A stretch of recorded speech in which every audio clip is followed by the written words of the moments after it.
Welcome to Forensic Gameology, hosted by MoonlightCrew.com Reviews for Science. in 7 minutes or less. Pandemic by Matt Leacock. So Pandemic is a cooperative game. You are all working together to stop a pandemic. Outbreaks of diseases. You have the yellow disease, the blue, the black, and the red, and they appear on this board, which is a map of the world. So they come out in ones, sometimes twos and threes at the start of the game, but generally they come out in ones, unless you hit an epidemic, in which they come out in threes. Anytime you get more than 3 in a city, you have an outbreak. 8 outbreaks will lose you the game. So you need to take your player pawn and walk around and treat these diseases and fly to locations and put up research centers to eventually get 4 cures, a cure for each of the colors. You'll use events, you'll use these city cards, and let's just jump right into simplicity versus complexity.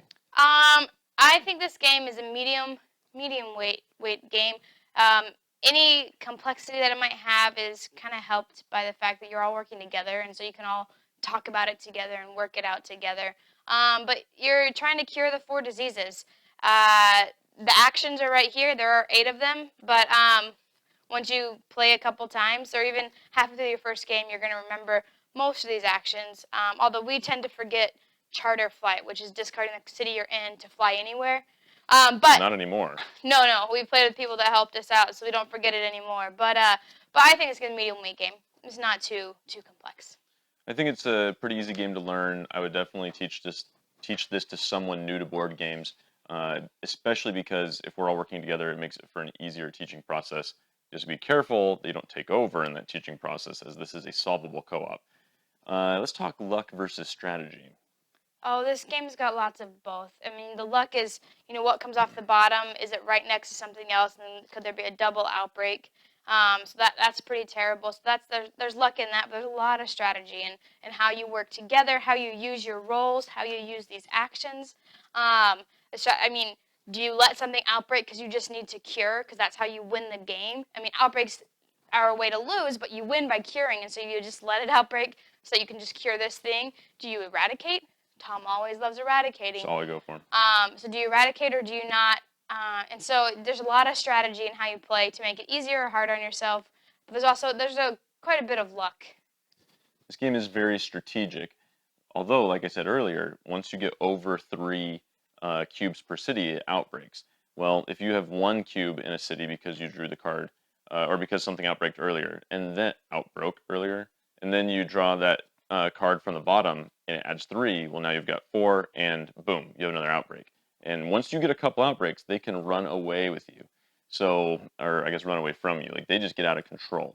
But there's a lot of strategy in this game. There's 8 actions, and all of them matter. Every single one of them is an important thing.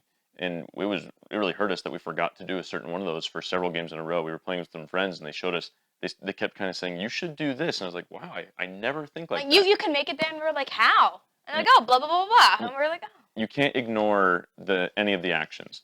Let's talk fun versus boring. This game is fun. It's a different game with the different player counts. At 2 players, it's a lot easier, in my opinion, than with more, because your powers aren't diluted. The medic is very powerful and can cure multiple diseases treat multiple diseases only with 1 action.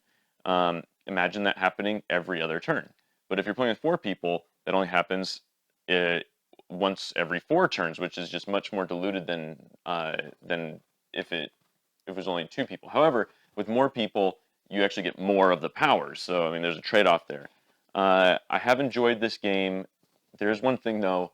I can't take this seriously anymore. I don't know if that was an intended byproduct, but after I've played Pandemic Legacy, we had an outbreak the other day in just regular Pandemic, and I was like, well, I don't even care.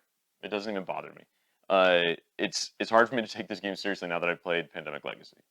I think this game is super fun. I really enjoy co-ops, and I really enjoy this one. I'm also a scientist by trade, and so it's really, and biologist in particular. So it's really fascinating to talk about diseases and eradicating and outbreaks, because that's how That's how diseases can work and how they've worked in the past. And so it's just fascinating to me to work together. And it's a very good game. The game is very hard. And so it makes it challenging enough for me to want to come back and play again and again. And so I really, really enjoy that. I think it's very well put together. It's a great, great game. Love it. On BGG, I would give this a 10 out of 10. I would give this an 8 out of 10. I do enjoy it. I'm generally willing to play it, and I've played it a lot too. Yeah. So we're friends at Gameology, and we give away a free glitter painting every time we get to multiples of 500 subscribers on YouTube. So make sure to subscribe now on YouTube so you can get a free glitter painting of your favorite geeky thing. It could be you that wins. Pandemic. We've presented the evidence. You be the judge.